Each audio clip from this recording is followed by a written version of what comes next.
Welcome, welcome, welcome.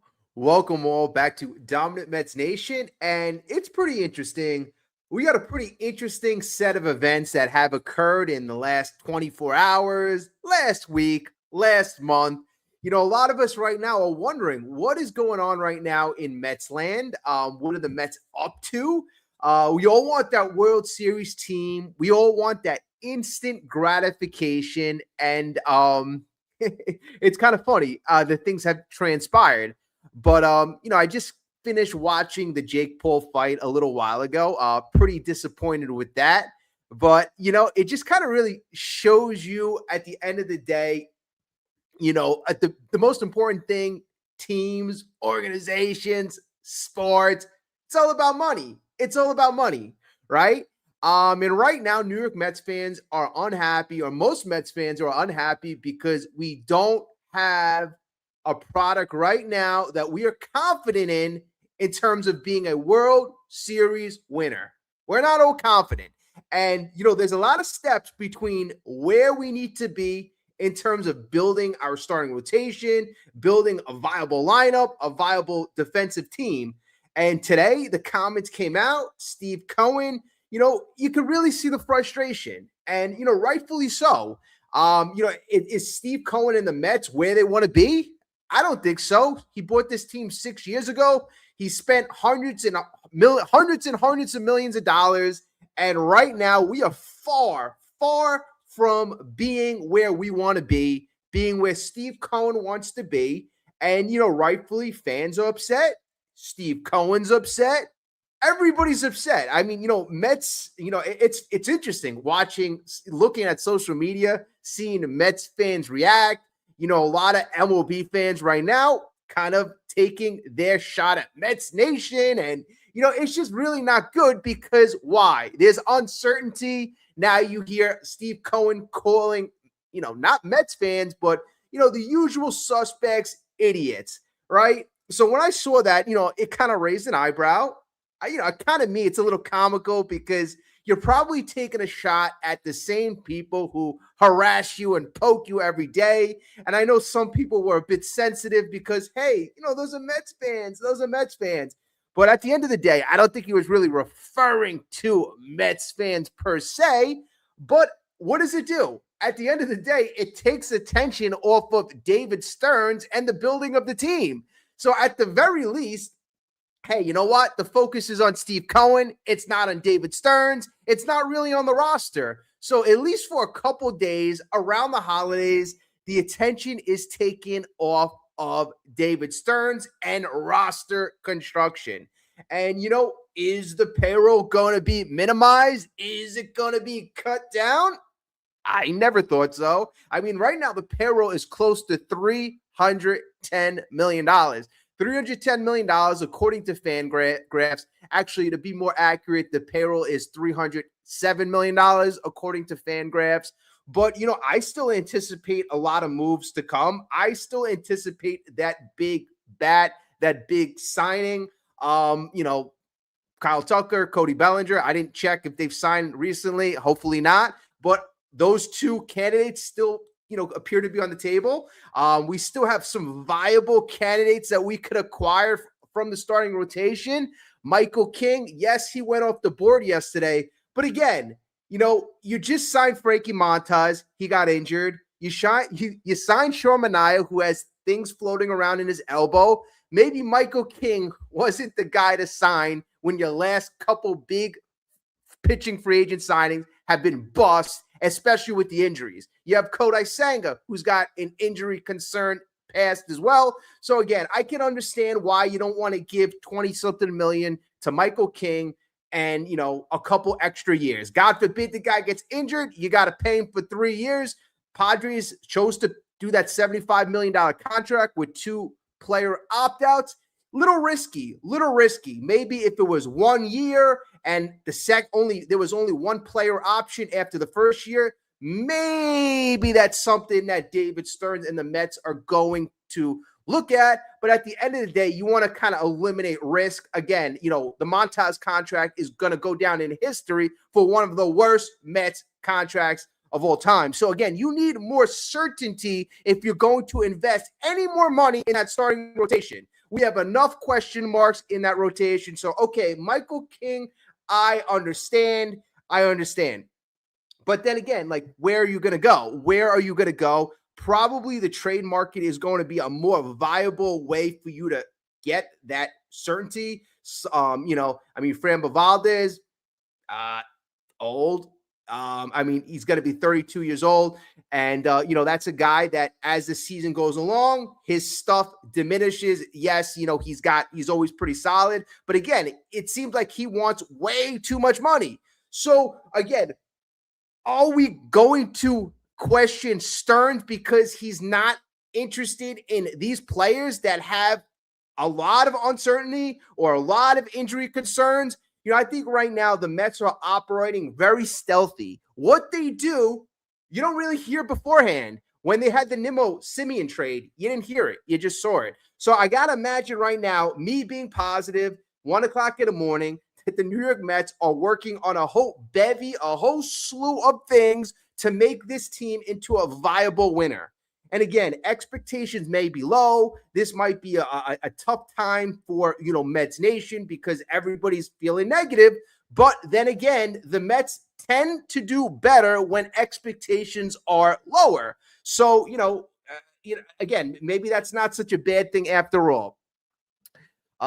Daniel, hopefully you're having a great night tonight. Happy Friday as well. Zig, how are you? Hopefully you're doing well. Yeah, again, this is a huge point.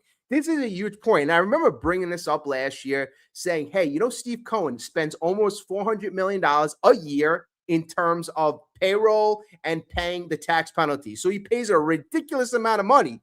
And, revenue is almost the same amount. Like, we pay in payroll close to $400 million and revenue is $450 million. Believe it or not, there are expenses that are well more than that. Like, there's hundreds of millions of dollars in expenses. So Steve Cohen's profit is nil. He's actually, I think last year they said we lost $150 million. $150 million or around that. Bottom line is Steve Cohen is basically swallowing up a lot of losses for this team year in and year out. He is losing right off the bat hundreds of millions of dollars. So, right now, I got to say this. Despite Steve Cohen being frustrated, and again, rightfully so, you're frustrated. This is not a positive time. You have a man right now who has won a lot in his life. He has won a lot simply to be a billionaire 25 times over. And that's what I saw the latest net worth. He's $25 billion. He's a guy that's have done a lot of winning. Last couple months, year 2025 season wasn't a positive season in terms of winning. But, maybe we're just not looking at this right, because instant gratification, yes, it feels good, but that's not always the best way to build a sustainable winner. Now David Stearns came in here 2 years ago. This is entering his third season, but this seems to be the first season where he doesn't give a crap what he does. Like, he doesn't give a crap. And, to us Mets fans who are connected to Pete Alonso, Edwin Diaz, it feels like a big tear, a big rip, because we're just going in a different direction. But if this is David Stearns' best way to build a team, not just a top 5 players. Yes, we had Edwin Diaz, Pete Alonso, Juan Soto, Francisco Lindor. Those guys, we were top heavy, big time. If we could find a way to build a team, and David Stearns, he's been good at building teams. Yes, he's not won a World Series, but he's never had the resources that he has in Queens. He's never had the owner in Queens. And at the end of the day, with the Wilpons, we were never in all these big market free agents. It kind of feels like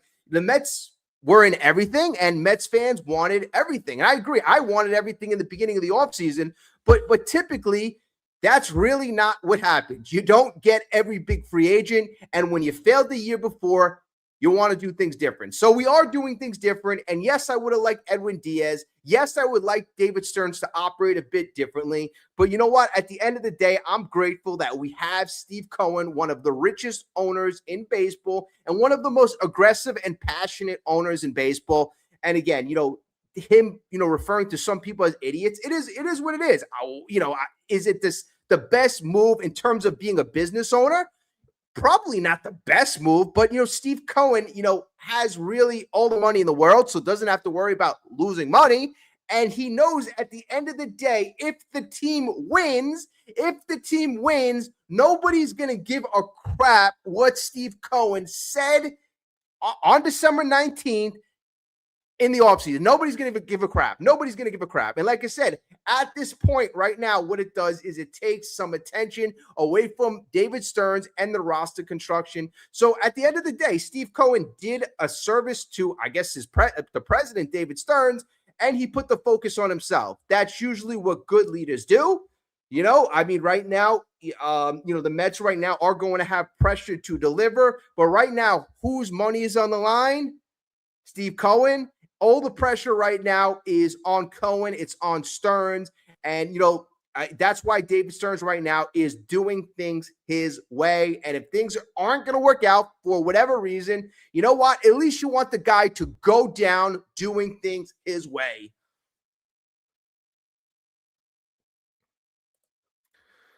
What's up, Will? You fans are sick with this homegrown.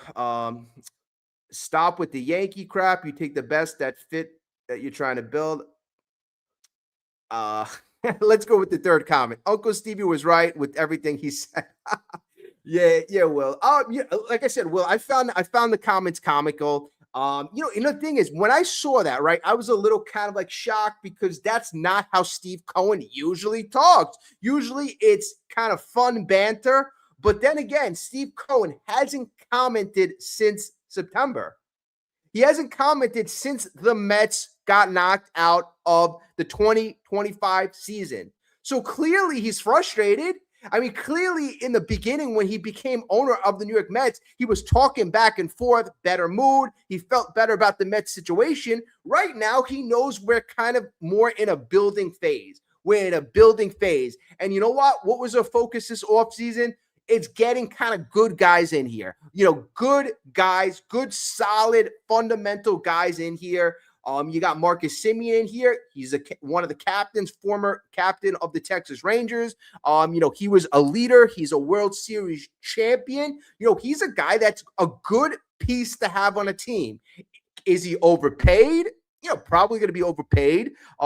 Is he going to be turned into the Marcus Semien of 4 or 5 years ago? Probably not, but is he a guy that's a winner, a leader, a good defensive guy? He's got attributes that are conducive to winning. Jorge Polanco, would he have been my choice to, replace Pete in any capacity? I know he's not going to be the so to say only replacement, but he's going to play first base some of the time. That's what David Stearns said. Other times he's going to DH. Other times he might go around the infield, depending on, somebody having an off day, an injury. But Polanco, if he does anything similar to what he did last year, going to be a very useful player. Is he one of my favorite signings, especially after losing Diaz, especially after losing Alonso? Heck no. I got to look at it every way from Sunday to try to find positives. The first thing when I saw it, I'm like, Jorge Polanco, he's always been a solid bat, but isn't he older? Okay, he's 33. He's going to be 33. He's going to play first base. He's never played first base. So there were a lot of questions that entered my mind when I heard of the Jorge Polanco signing. And then, you give him $20 million a year and, okay, whatever. $20 million a year, maybe that's not that big of a deal because we have Steve Cohen. If it was a Fred Wilpon move years and years ago, that would be more of an issue because that would probably be, think of this, folks. Jorge Polanco, if Fred Wilpon was our owner, would be our biggest signing of the offseason, right? So that's got to show you how much things have changed in the last 6-7 years and how kind of grateful I feel that I am for having Steve Cohen as an owner because I know that we have the ability to do so much more, right? And, what I've been saying is even if our team isn't full by April 1st, right? When the season starts in the beginning of April, that doesn't mean we're not going to make a lot of changes. There's so much time between the beginning of the season, the trade deadline, the end of the season, August, September, and the way David Stearns operates is never under any pressure. That's the one thing I give David Stearns all the credit in the world. Again, I haven't loved a lot of his moves. Frankie Montas, I bring up almost every video now, just because of the pain that I still have. Sean Manaea, I'm so worried about him because year one was a waste of $25 million, and he's got things floating around in his elbow. So another year older. So how the hell am I supposed to be confident about year two and year three? But at the very least, David Stearns does things at his own pace, never pressured into making, a pressure move.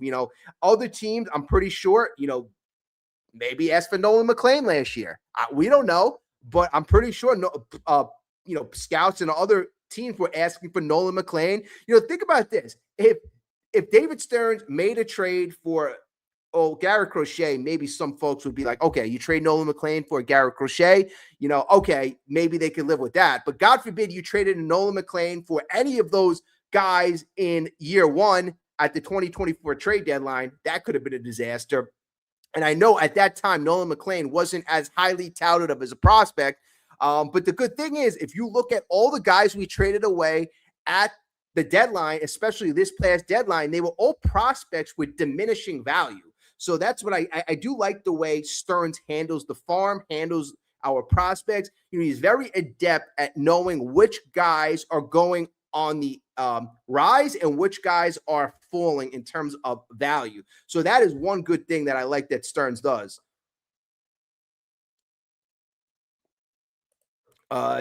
McLean is not proven yet. Well, you know what? If there's a guy I'd like to take a chance on in the next 6 years, McLean is a guy I'd like to take a chance on. I mean, his pitch, in terms of the elite pitches that he has and how, literally making batters look silly. I mean, I forgot. I forgot exactly who they interviewed, but it was one of the top players in the game.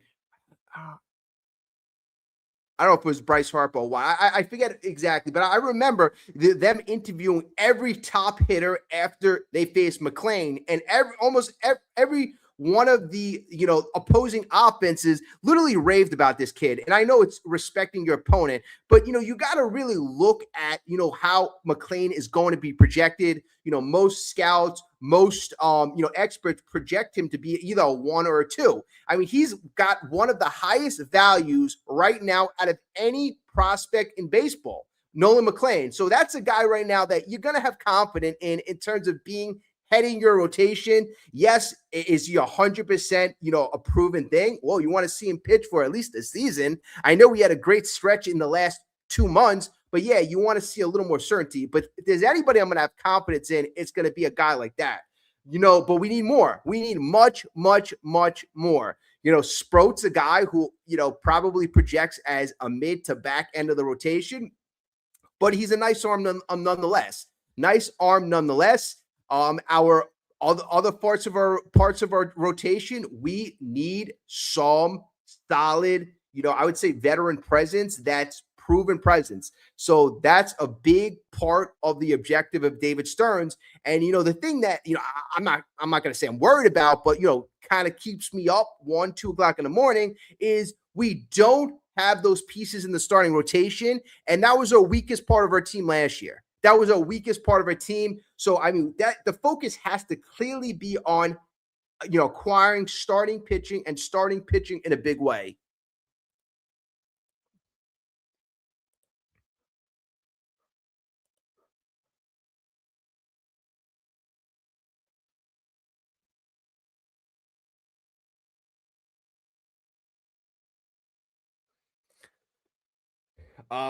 Zig, you think missing out on King was huge? 25 million a year is nothing. Well, here's the thing. Like I said, if you don't have Manaea on your payroll, if you don't have Montas on your payroll, you could take a shot with Michael King. You could.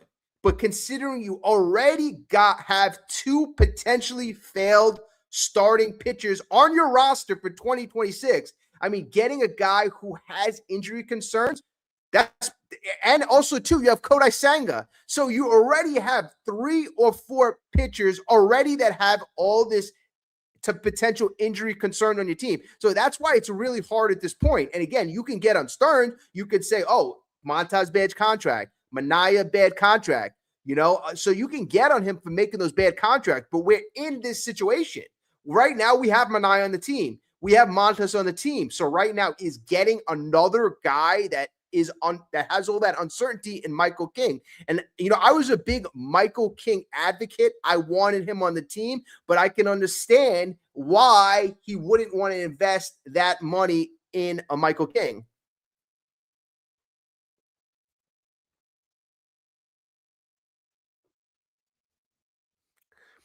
What's up, Richard? What's up, Vinny? Hopefully y'all doing well right now. Again, I was watching the Jake Paul fight. I was about to go to bed and I'm like, you know what? Let me pop on. I know a lot of Mets fans were feeling upset, hurt. Some Mets fans were feeling really hurt about the Steve Cohen comments. I'm telling you right now, it wasn't personal. It really wasn't personal. But again, like, what did it do? It took the attention off of the Mets roster construction. It took it off of, hey, Pete Alonso, I know he's gone. Edwin Diaz, gone. Hey, right now, the narrative, the focus is on Steve Cohen. He's a leader. The focus is on him right now. If you want to get mad, I don't think Steve Cohen gives a damn. If you want to get mad at Steve Cohen, the guy's got $25 billion to swim in. Doesn't give a damn. Good thing is, if you're a New York Mets fan, you're going to have one of the highest payrolls for 2026. Probably 2027, 2028, 2029, and 2030. So you're going to have a ridiculously high payroll. Mets believe they were constructed horribly, so they are resetting things. And again, like I said, I would have signed Diaz. I could understand why the Mets are pivoting in another direction. I love Pete. Where's Pete? I love Pete, but it is what it is. And the funny thing is, there's a lot of negativity, and I want Pete to have all the success in the world.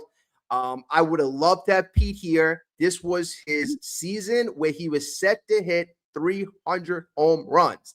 He was set to hit 300 home runs. So I would have loved to see that magical chase at Citi Field. But here's the deal. Orioles fans right now are worried about Pete. They know he's a power guy, but what else does he bring to the table? Now, his versatility was an issue for Mr. David Stearns. So if he's the architect of this team, you got to feel confident in how you're allocating money. And again, he, in his mind, wasn't confident allocating that larger contract to Mr. Alonso. And again, I want Pete to have all the success in the world. And, that being said, if Pete does fail in Baltimore, it's never, ever, ever going to be as forgiving as it would have been in your hometown in New York. So again, I wish him all the success, but, there is a flip side by going for all the money. There certainly is that flip side.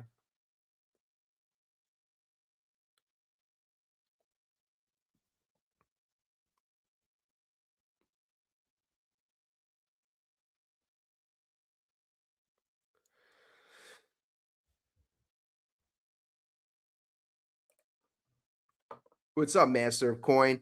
And before I read this, I saw your comment last week about comments getting deleted. Just know this: never, ever, ever deleted your comments. Certain times, I don't know what it is. YouTube blocks a lot of comments. I'm not saying you said anything wrong, but YouTube construes things very, very oddly sometimes. If you no, not saying you, but if anybody says anything negative about another commenter or anything, they block certain comments. Or if you talk positive about other YouTube shows, I've seen that where they freeze or block comments. Or, I've seen where people are too positive. If they say positive things, even about this current show, then those comments get blocked. So I just don't understand. I really don't understand it, but just know, never, ever blocked or deleted any of your comments. So I apologize about that. Okay, so you wrote, I'll take Pivetta for a mid-level prospect. We have our ace. We need to supplement with the number 2 and add more bullpen help. Now, Nick Pivetta, obviously last year he had a phenomenal season with the Padres. I really liked Nick Pivetta. I actually liked him, before he signed with the Padres last year, and then he went on to have a phenomenal year. If you looked at his baseball savant numbers, the expected numbers were always much better than the actual results. And finally, last year it showed. At age 32, he had his best year of his career, 13-5, 2.87 ERA, 181 innings pitched. The thing is, what is it going to come down to? It's probably going to come down to cost. What are the Padres going to be looking for? Last week, obviously, the Padres and the Mets were in the news, for a week? After the Jorge Polanco signing, right after Jorge Polanco signed, you heard, oh my God, the Mets are in big trade talks, possibly with the Padres, Mason Miller, Nick Pivetta, half of the Padres bullpen. Everybody's up for grabs. And then the only other person you heard from the Mets possibly going back, Jonah Tong. The Mets are dangling him around. But I mean, is it going to be part of a bigger trade package like that? Then obviously, let's see how we match up. I think right now the Mets are pretty solid, in their minds with the bullpen. I think they're pretty confident in their, in the bullpen. Last year the Mets got Helsley, they got Gregory Soto, Edwin Diaz. They tried Tyler Rogers. They really tried building up and solidifying their bullpen with proven guys. But I really think the Mets are comfortable. Nick Pivetta, yes, you want to get a veteran like that to stabilize the rotation. You really do. I think he would be a very decent piece, but what's the cost? And I'd be very kind of weary to give up anything crazy, considering Nick Pivetta's only had really 1 year that I would consider of a number two. If you're looking for him to be the number two, he's only had 1 year in his career that has been of that echelon. And then how much do the Padres want to get off the money? Well, I don't think they're really jumping to get off of his $19 million, considering they just gave Michael King $25 million. So are the Padres actually looking to shed money and get rid of Nick Pivetta? Or are the Padres trying to build the pitching as a strength of their team? And I think the Padres, they might dangle guys on the market to see what they could potentially get in value. But I'm not really sold on the Padres on this fire sale thing. We've heard for years now, years. Yeah, Juan Soto, they traded, but Juan Soto, they were never going to sign to that ridiculous contract. So, of course, they traded him. Everybody else that is feasible for them to sign, I'm not really sure how willing they are to trade. I mean, they just signed Nick Pivetta last year, and Nick Pivetta, actually did much better than they probably thought. I'm not sure they would be willing to sign him unless they're blown away. And I'm not looking to overpay for a guy who's only had one breakout season. And what is he, 33 now? He is, going to be 33.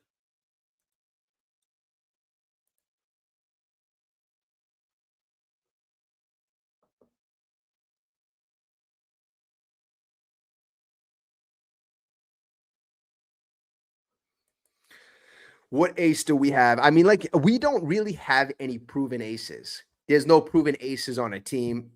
We have a potential ace. We have Nolan McLean as a potential ace, but right now I would not want to put him in any classification as an ace. My idea was I want to get two guys to put at the top of the rotation. I'd love to put Nolan McLean. I'd love to slot him in at a number 3. Two guys at the top of the rotation, take pressure off him. I mean, one of those guys could be a Nick Pivetta. If you got Nick Pivetta in a trade, you could slot him in there. Another guy, but then I need a guy at the top of my rotation. I'd love to get a guy, Freddie Peralta. He looks, very, very promising. That's a trade that I think would be extremely, extremely interesting, getting him for the top of the rotation. And we know David Stearns loves his Brewers. I think that's a trade we can work out. We work out that trade. We put him at the top of the rotation, try to sign him. I try to sign him for a 4 or 5 year contract, probably going to look for at least 5 years. But he's not going to be a free agent until next year. His agent isn't Scott Boras. So he might be a guy that is willing to sign now. But I think it's so important right now to get legitimate starting pitching to take pressure off of a guy like Nolan McLean. Like, no way do I want day one, beginning of April, for Nolan McLean to be the ace. I want other guys, proven guys in here. That would ideally be the plan. I mean, thus far, the Mets, usually early on in the offseason, we focus on starting pitching. The surprising thing right now, we really haven't focused on starting pitching at all. Our number one focus, believe it or not, was getting a leader in here, getting a defensive guy in here, breaking up the core. That's been our focus thus far, breaking up the core, bringing a leader in Semien, bringing a defensive guy in Semien. That was our first move, our first big move. We've gotten a couple good bullpen arms in Devin Williams, Luke Weaver. Those have been other two big moves. Other than that, Jorge Polanco. So those have been our four big moves of the offseason. Again, not any of my predicted moves, but, give David Stearns credit for going to the beat of his own drum, and we'll see how everything works. Again, expectations, who cares how high or low they are? It doesn't really matter what expectations are in December and January and before the season. It matters how the team actually plays.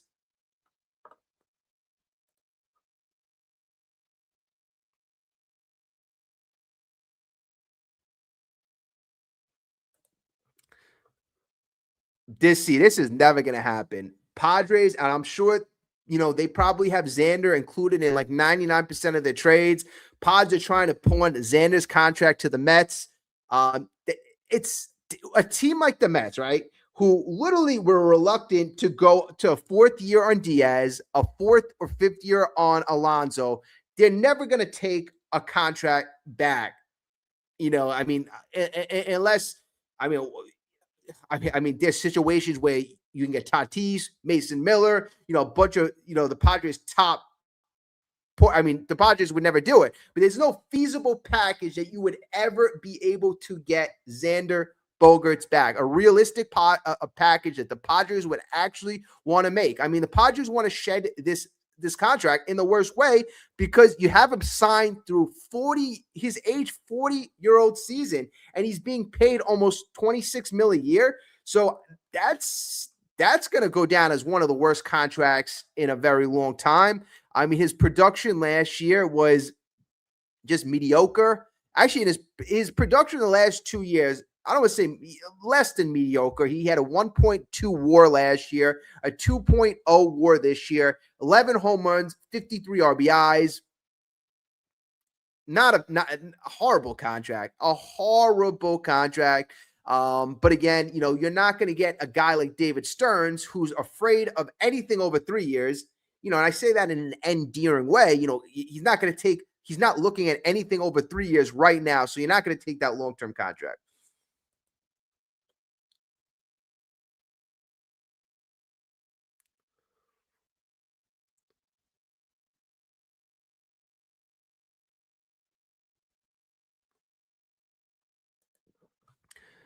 Yeah, I see what you wrote. Before this might be the last year of the 10-year, $400 million contracts. I think that's why owners haven't been signing players.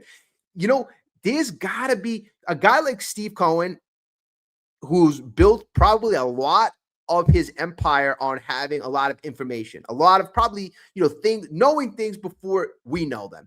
You got to think that they know things that aren't out there about, the CBA, the new CBA, the potential things that are going to be in it. Let's just say something like this, these long-term contracts, ridiculous long-term contracts, they have all these rules around the new framework of future contracts. If that's the case, yeah, you're right. Probably going to impact moves this year because, a lot of teams aren't looking at long-term contracts.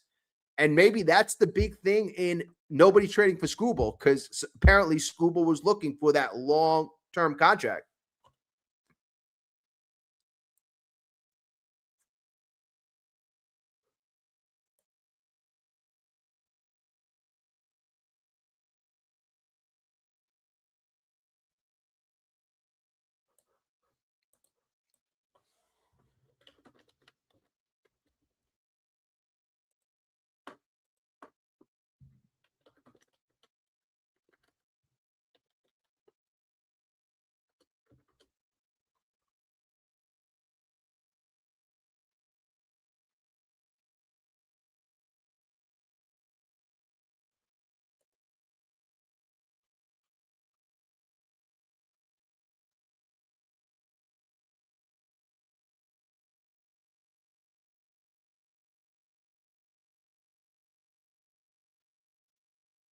It's so funny. If you look at what's going on today with Cohen making the comments, if you look at a lot of the criticism in the last week about the Mets not extending, the Edwin Diaz, how we handled that situation, how we didn't make an offer to Pete Alonso, the Mets are getting killed. The Mets are clearly getting crushed, clearly getting killed. Even the last article I'm just reading that right now, Mets criticized after signing former Yankees reliever Luke Weaver. They're getting killed because they've signed a handful of former Yankees. I mean, I don't really get that. If you're somebody and you evaluate a player that's played in New York and you feel is successful in New York, I feel one of the big components we're looking for is players who could be effective in New York. And if you saw them effective with the Yankees, why wouldn't that pique your interest a bit more if you know the player could play in New York? So I don't get people criticizing the Mets at all for picking out former Yankees. It doesn't make sense. Guy was successful, had some success. Devin Williams, not as much success, but Devin Williams had that prior relationship with David Stearns. I would consider Devin Williams not a former Yankee, but a former Brewer. So again, I wouldn't even count him as a former Yankee. Juan Soto, again, I don't count him as a former Yankee. I count him as one of the best superstars in baseball who happened to play on the Yankees before he became a free agent. So again, we're really lumping these guys as former Yankees, but even Cody Bellinger, if he ends up signing with the Mets, again, he's stopped with the Yankees a year before becoming a free agent, wouldn't consider him a former Yankee. But again, it's good that the Mets saw how these guys perform in New York. All right, they become free agents. They become available. All right, now they're more at the top of our list. But again, I wouldn't. It's just negativity sells, and there's a lot of negativity around the New York Mets, and that's what is going to probably. It's probably going to continue until the Mets prove that they're going to be a viable winner. And again, the Mets have themselves to blame for a lot of this storyline right now. They really do. They could have done things certainly different, but it is what it is right now. It really is what it is. Right now, all we could do right now is make the best moves possible, build the best team we possibly can, and every single day, whether we acquire whatever pitches we ended up with, we have a pitching lab. We have a process to get our players better, develop our players. We have to get better incrementally every single day after we put the team together. So the Mets know what they need to do. In 2024, they exceeded expectations. Last year, they failed miserably. But you know what? There were things that went on behind closed doors that we will never know. Things came out or things were speculated by guys like Adam Ottavino, Eric Chavez.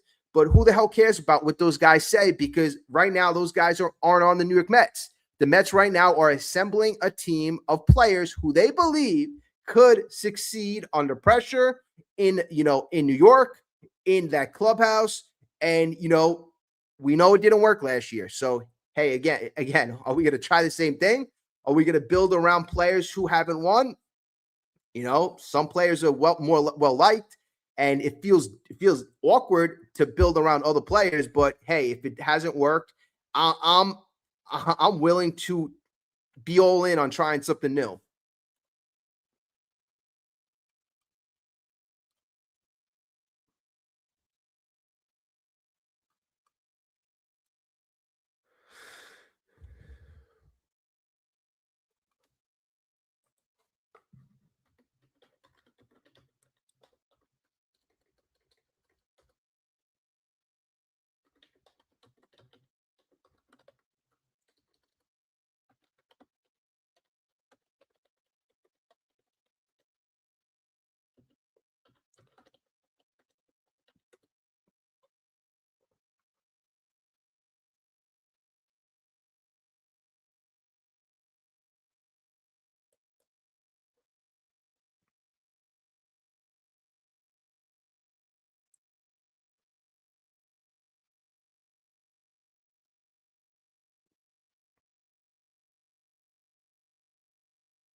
Okay, so I'm just reading about like certain aspects about the CBA. Jeff Passan, he wrote a pretty good article on September 18th, 2025. Um, Pretty interesting. So, everybody's saying baseball is broken. Los Angeles Dodgers broke baseball. They're the culprit. They are the culprit. But Jeff Passan was saying what really created the biggest stir last offseason was not the $700 million contract the Dodgers gave Shohei Ohtani. It wasn't the $325 million they guaranteed to Yamamoto. It wasn't even the $182 million deal they gave to Blake Snell. And it wasn't even the drastically under market deal they gave to Roki Sasaki. The thing that enraged most offers was the 4-year, $72 million contract they gave to Tanner Scott in January last year. We all know it didn't work out, but at that time, it really infuriated fan bases outside of every market outside of Los Angeles. And this is what Hal Steinbrenner says. Hal Steinbrenner said this: it's difficult for most of us owners to be able to do the things that they're doing. So the New York Yankees owner said this last year he specifically said this about the Tanner Scott deal. And we see right now that the New York Yankees are operating on a very, very, very, very tight budget. Normally, Yankee fans were expecting a lot of big market moves. Bellinger right now, probably, I'm still predicting that that's really not in the cards for them, but that's because I'm a Mets fan. But then I also see the way that operating Trent Grisham, they gave that qualifying offer. He took the $22.5 million, and they're really hamstrung. I think they're $20 million away from the $300 million Steve Cohen luxury tax or Steve Cohen tax thing, the highest luxury tax level. But you see how a team like the Yankees are really affected. I mean, right now, there's only 2 teams right now who can be above the Steve Cohen tax and not really sweat a beat, and that is the Mets and the Dodgers. Some say the Blue Jays, but I got to see them there sustainable to believe that. But again, yeah, so there are going to be changes. The Yankees right now are kind of crying poverty. The case made by the Steinbrenners really, they're trying to really, I mean, I think the Steinbrenners, by kind of being open and honest, the Steinbrenners in the past really never admitted poverty. They always projected themselves as one of the richest organizations in the league. I think right now what they're trying to do is they're trying to influence other teams, saying, hey, even we're affected by what the Dodgers are doing. And, I think right now the Mets' failures kind of show you that it's not really how much you spend. The Mets and Dodgers have not been that far apart in spending. It's really how you spend it. So, you could speak out of one side of your mouth by saying it's unfair that the Dodgers could spend a crap load of money for 4 years, $70 million on Tanner Scott. But at the end of the day, they have the ability to pick the right players. And when they do make a mistake, you see this year that they got Edwin Diaz. So you got to imagine if teams were upset that they got Tanner Scott last year, they got to be 100 times more upset that they got Edwin Diaz after getting Tanner Scott, after winning the World Series 2 times in a row. It is what it is. I mean, the Dodgers could have lost the World Series. In fact, they came one play away from losing.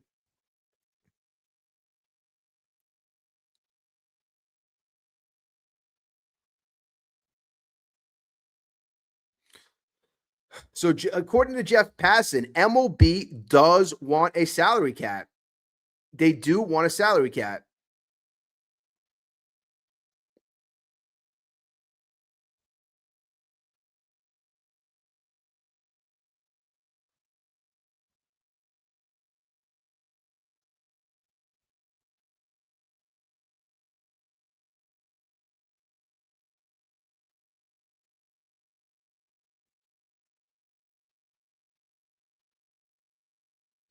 And players, and this is what it's going to be tough because right now, players, the players union, no way.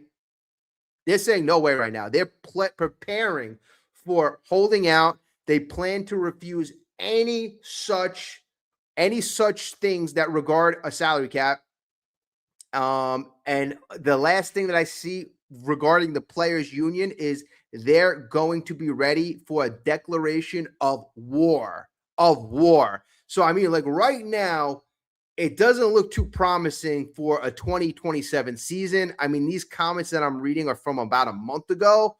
So I mean, yeah, I'd be terribly frustrated if we lose any baseball because of any millionaires and any billionaires crying over money. I mean, I'd be terribly upset. Obviously, the last big holdout was 1994, and that really damaged the game in the big way. So I'm hoping right now that they take that into their memory banks and remember what happened back then. They basically needed the steroid era to save baseball. That's obviously not going to happen again. Again, I really hope that cooler heads do prevail, but it's not looking promising. It's really not. And baseball right now is just so there's not enough parity in the game. When you start off the season with just one team being heads and shoulders above the rest, yeah, there's going to be a call for change.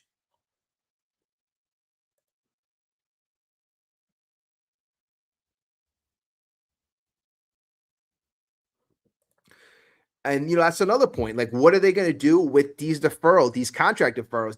That's another thing that the CBA or they might focus on. And that's a loophole. I always thought that was a loophole, being able to defer contracts 10 years into the future. I've really not seen that at this level. I know some teams would do it on a very small level, but the Dodgers have taken this concept and 100 times it. So I mean, you give them credit for utilizing a loophole, creating a window right now where they can spend a ridiculous amount of money. But that's something that's definitely going to be examined. That's a good point.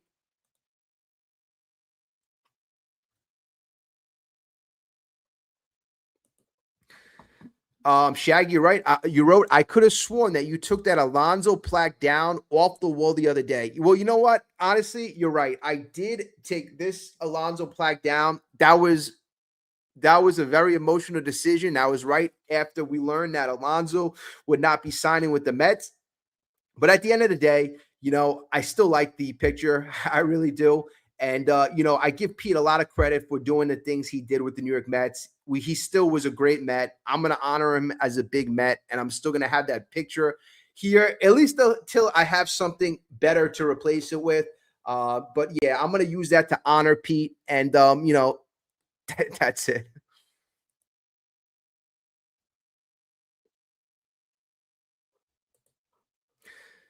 Hey Jason, how's it going? Yeah, it's tough right now because the Mets moves aren't blowing you away. We didn't get a Juan Soto this offseason. Even years ago when we got Justin Verlander, Max Scherzer, and we thought they could be our potential aces. This offseason, we don't have those big moves right now. We don't have a big trade. We have a bunch of moves right now that it's hard to envision us, being blown away. I mean, I'd love for Jorge Polanco to have a dominant year, but I think we have a bunch of nice pieces. Marcus Semien, I think he's going to be a nice piece. Polanco's going to be a nice piece. Luke Weaver, Devin Williams, we have a bunch of nice pieces. There's a lot of offseason left. We have plenty of time to get that extra juice on our team.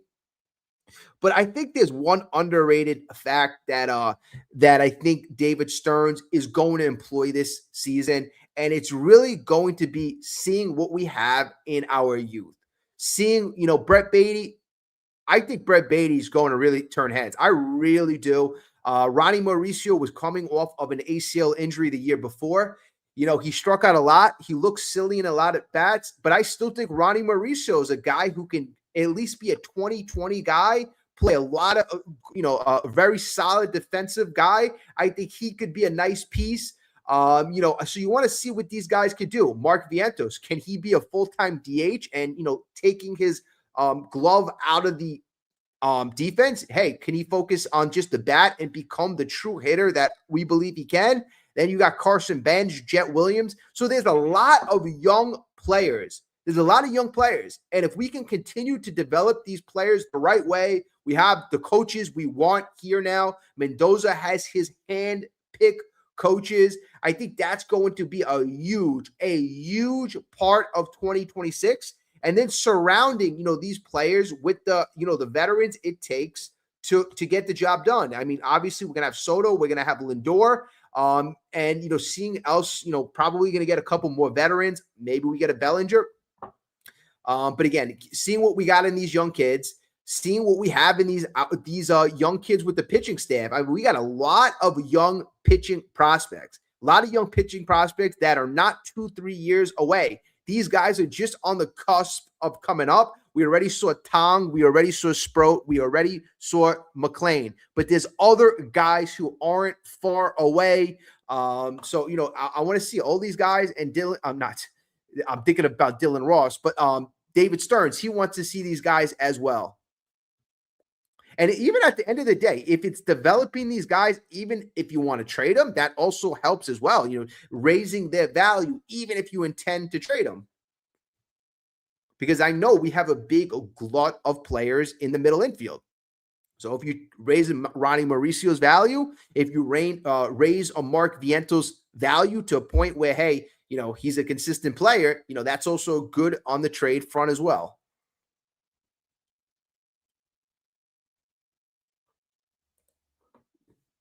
Well, I mean, I think right now you have Vientos and you have Polanco. Those two guys are going to share first base and DH. One guy's going to be DH.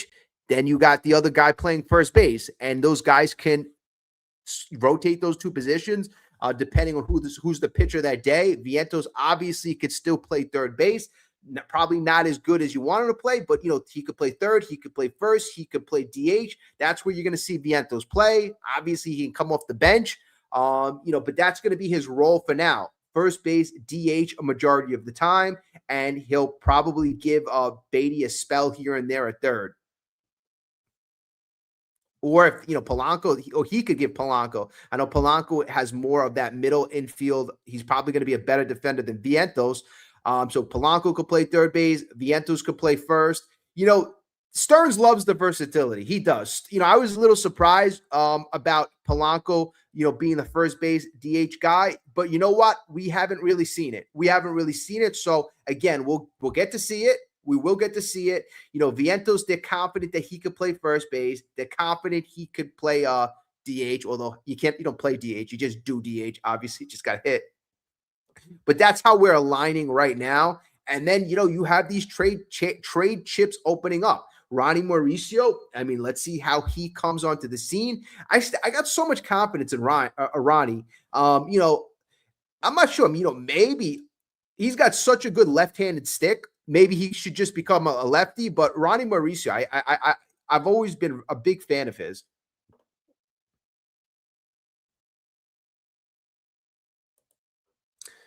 What's up, Explosive? Richard Francesa. Yeah, I think I saw that. Mike Francesa reported the first was over political. Oh, yes, okay. I saw that. Lindor and Nimmo, they were upset over politics. Do I believe that that's why one of those guys got traded? Far from that. I mean, you got to assume that you have a clubhouse. People are going to have opinions about politics. That's got to be part of everyday mechanics in the clubhouse. I don't think that you would trade a guy unless, it became like violent or something like that. But yeah, that just becomes interesting, juicy news at this point. But I doubt one guy got traded because they had certain politics.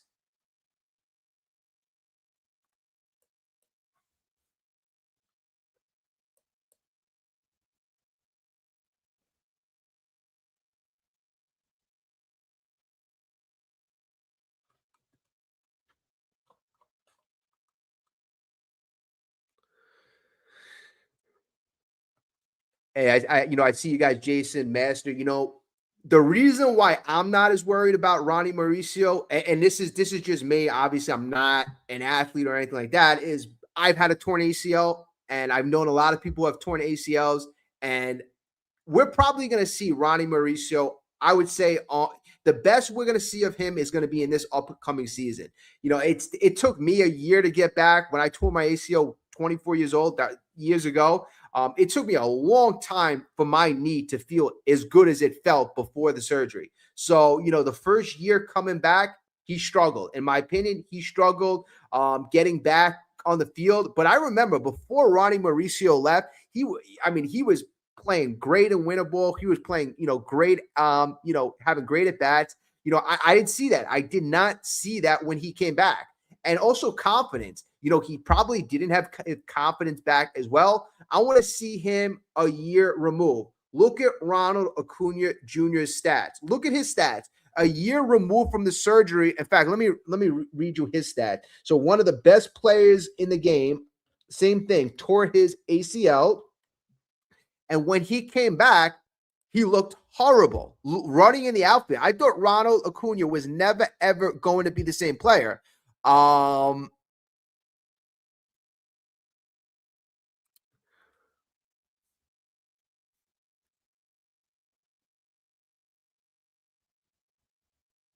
me see which year he tore it.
Yeah, like Ronald, he tore his ACL in 2024, and he only played in 400 games this year. But okay, so we're gonna see him in his first full season back this year. But again, it just takes you a while. It takes you a while. So let's see how he does this year. Now we're talking about Ronnie Mauricio, and I think now we're gonna see the real Ronnie Mauricio, year removed from his or year and a half removed from his surgery.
Yes, and a lot of people too, they've been kind of curious about like Murakami because Munetaka Murakami, he has up until I believe it's the 22nd to sign with a team. If he doesn't sign by the 22nd, he actually goes back to his team in Japan. So people are wondering, December 22nd, 5 p.m. comes, not signed, he doesn't get signed. So again, everybody's kind of curious, especially on social media, what's going on. So I think an article came out the other day. Jeff Passan, he kind of broke it down. Thursday, the article came out. So yesterday, the article came out. Why isn't Murakami signed? So Murakami, the slugging 25-year-old corner infield, must sign by 5 p.m. Eastern Standard Time Monday. While plenty of teams have balked at Murakami's strikeout rate, guy strikes out a lot, his in-zone swing and miss and questionable defensive positioning, one high-ranking executive said this week, he still has 90 raw power. So his raw power is off the charts. So Murakami has immense power and he breaks the scouting scale that ranks players on a scale of 20 to 80. So on a scale of 20 to 80, in terms of power, he's a 90. So even with concerns, Murakami could find himself signing a long-term deal for the sort of price that locks him up through his prime years. If a shorter-term big dollar deal that allowed Murakami to hit the market again while still in his 20s was presented, he could potentially position himself to re-enter free agency, having answered the questions teams had and getting the sort of mega deal that is unlikely to greet him now. So bottom line right now is it looks like teams are very worried about the strikeout rate. They're very worried about the defensive limitations, and there's no long-term contracts on the table. None whatsoever. So the thought process is right now, he could sign a 2-3 year deal, prove to everybody, hey, he's a stud. He can fit in the major leagues. And then in 2 years, he's still in his 20s. He could sign that long-term contract. So one team that was popular, very big in the running for Murakami early on was the Mariners. The Cincinnati Reds and the Giants, they have also come up too, but it's really not obvious right now on who might get involved. One recent report suggests that the Chicago White Sox might be where Murakami lands, and that would be an odd place. Okay, so I think that's an interesting topic. Am I one to believe he is a guy who fits with the Mets? I really don't, especially if you just gave Polanco $20 million to play DH. This is a guy right now who has no defensive positioning, and playing third base, horrible, playing first base, even worse. So, or not good at both positions, and a guy who has struggling hitting the ball over 93 miles per hour. So thinking along the lines of Stearns, this is not a guy that you're going to want to invest a lot of money in unless some value, you can get a really big value contract, because that's the only way. And I know David Stearns loves the value contract. Pete Alonso came back down into value land last year, and that's where he was able to land back with the Mets. Ross, last year, that wasn't a signing that David Stearns was even going to look at. It was too much money, but who knows? So again, let's see. The way David Stearns plays this might end up being very genius. If everybody exhausts their money league-wide into other areas, other players, and then a few players on the back burner, which teams usually don't have the money allocated for. The Mets may.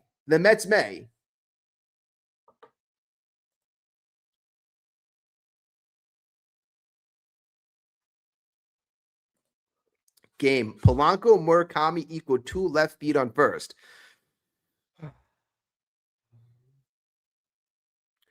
That's true.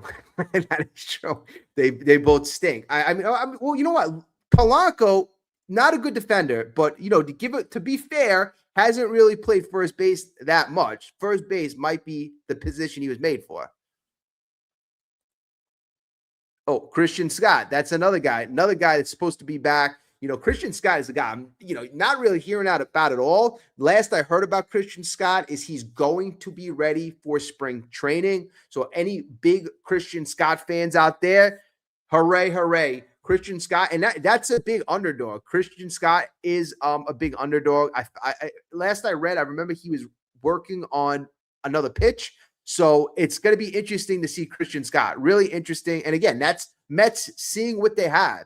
Seeing the young prospects develop, young players in this team develop. I like that. I really do. And the thing is, we do have high-paid players in the team too. Soto, Lindor, they're still here.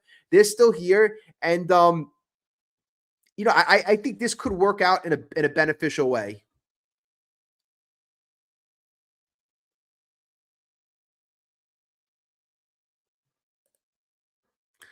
I feel for Cohen. He lost $350 million coming off of 2024. I can't imagine what he lost in 2025. In 350, did he lose 350 million? I know he lost hundreds of millions. I didn't know unless you're just referring to the payroll. But yeah, in terms of because the revenue I believe was like 400, a little over 400 million. And after everything was paid, I think I saw at least it was 154 million in losses. But bottom line is he's lost a crazy amount of money since being owner of the New York Mets, and really not much to show for it. I mean, a short playoff experience in 2022, and a very exciting playoff run in 2024, but ultimately, you fell short. And really, other than that, not much to show in almost 6 years of owning the New York Mets. So it has to be frustrating. It certainly has to be frustrating.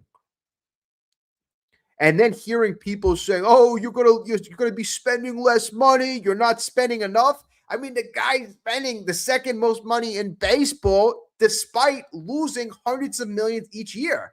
I would say, even if you have rich owners, how many rich owners are going to virtually put themselves in a position to lose hundreds of millions of dollars every year?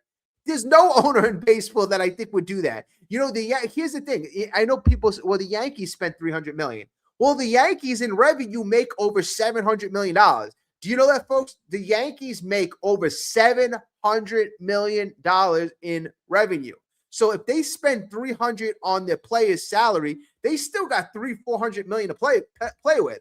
The Mets, vastly different. The Mets make a little over $400 million in revenue. So if their payroll is 350, they have 60-70 million dollars to play with, and that doesn't go far at all. They end up losing a lot of money.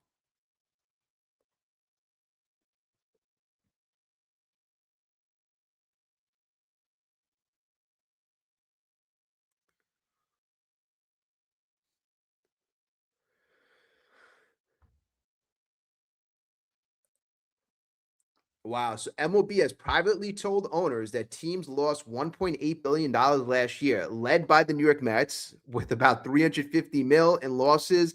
Bob Nightingale told US, wow. I mean, again, I knew he lost a heck of a lot of money, but to lose $350 million is insane. Is insane. I mean, think about this. What do the Mets do to be profitable? I mean, even if you lowered the payroll, let's say the Mets payroll was 350 million and they lowered it by 200 million, they still would have lost 150 million. So that's what I'm having trouble with.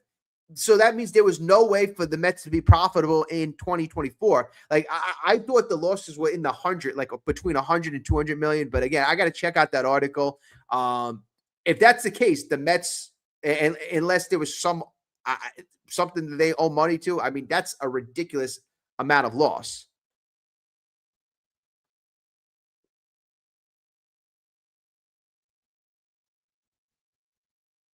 Well, yeah, Cohen, this casino venture is supposedly in the future going to be profitable. But right now, Cohen's expending a lot of money. I think he spent $500 million on the licensing. $500 million. So Cohen right now, a lot of money is going out the door. A lot of money is going out the door. And to hear fans saying you're cheaping out, I mean, that's got to have a pretty needling effect on him. And he's a guy right now that, again, done everything he wanted to do. I'm sure he's done. So I don't think he wants to hear any crap from people who just aren't in the know. They're not in the know. They're not in the know. I mean, not only is he spending money, he's spending money to a point where he's losing hundreds and hundreds and hundreds and hundreds of millions of dollars. So again, not many owners in baseball would come close to doing this. Like if Wilpon was in Steve Cohen's situation, he'd probably be spending a very low amount of money, probably would have to sell the team. A lot of people would have to sell the team if they were losing money hand over fist like Steve Cohen is. But again, when he came here as owner of the New York Mets, I forgot the exact terminology he used, but almost like he was treating the Mets as if they were like a historical landmark. He was doing it just, I really wish I remembered the wording he used, but basically he knew he was going to lose money and he wanted to put a fun product, a competitive product out there for the Mets fans to enjoy. Oh, he used the word philanthropic, a philanthropic venture. I mean, how many people do it knowing they're going to lose money? So that's why I've always had a very large amount of respect for Steve Cohen, even though I haven't liked all of her moves. A lot of the moves right now, again, like we got to see how they turn out in the future.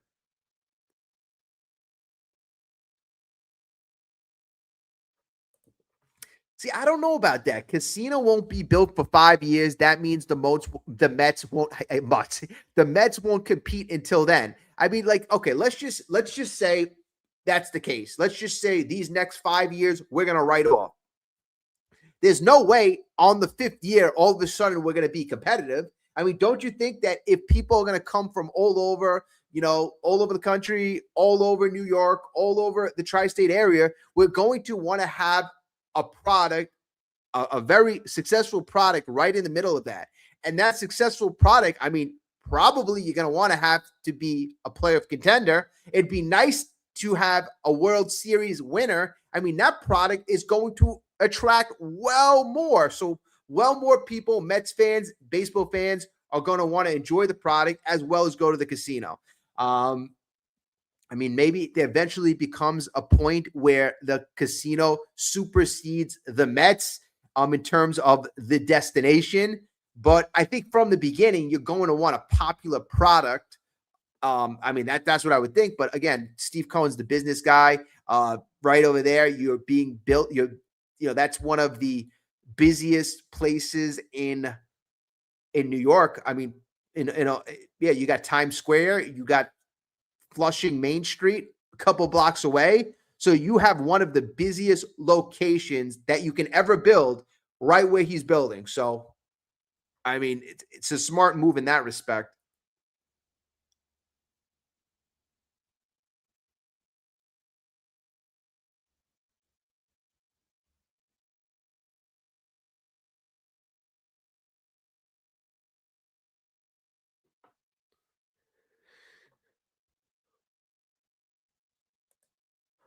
Wouldn't be surprised if he sold the Mets after the casino is built, especially if they're still losing money. We don't know. I mean, we really, really don't know.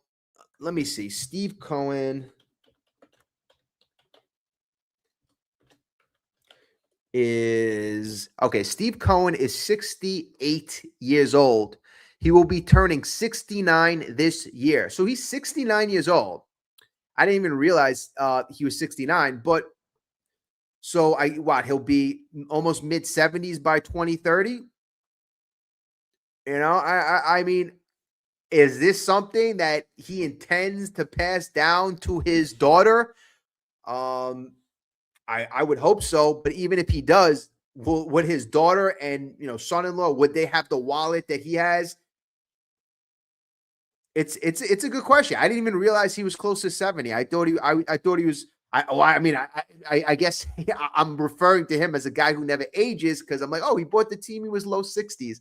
But yeah, you get older as time progresses. Yeah, so I mean, he's 70. He's almost 70 years old. He's going to be mid 70s by the time the casino's here. I mean, usually these owners, especially a guy like Steve Cohen, you want to build up the product, build up the asset, get in and get out.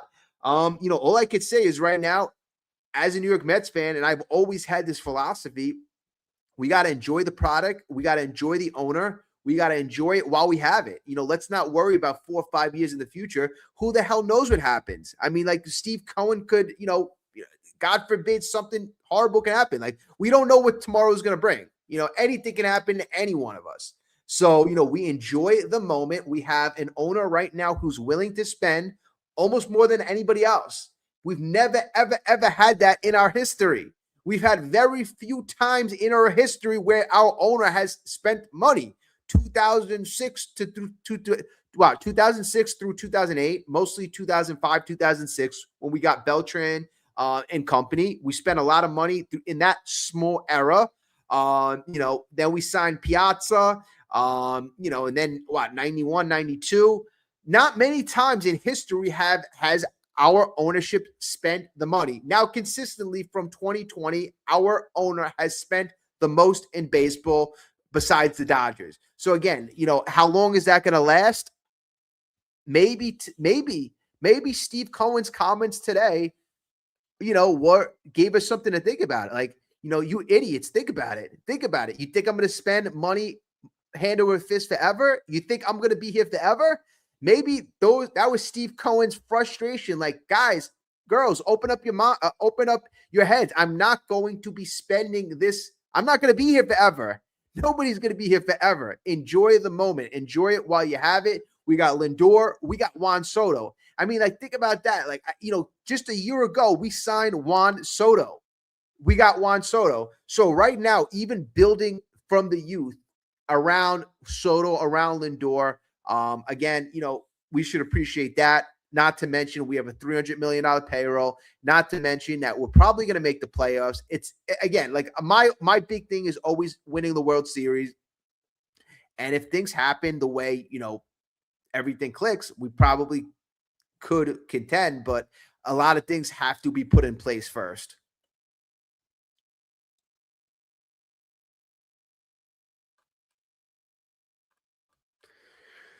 All right, folks. I'm gonna get ready to go to bed. But you know what? If you can like the video, if you're not yet, hit the subscribe button. We got a lot of interesting conversations to come. I love you all to be here. Great comments today, everybody. I really do appreciate it. Again, I watched the Jake Paul fight. Wasn't really happy with that. But it is what it is. All right, folks. Have a great day, night, whenever you're watching this. Everybody have a great night now. Thank you for everything. Let's go Mets. We'll see what happens. Again, I'm happy with Steve Cohen. Hopefully you're happy. Anybody who's offended by the idiot comment, don't worry about it. He wasn't speaking about you.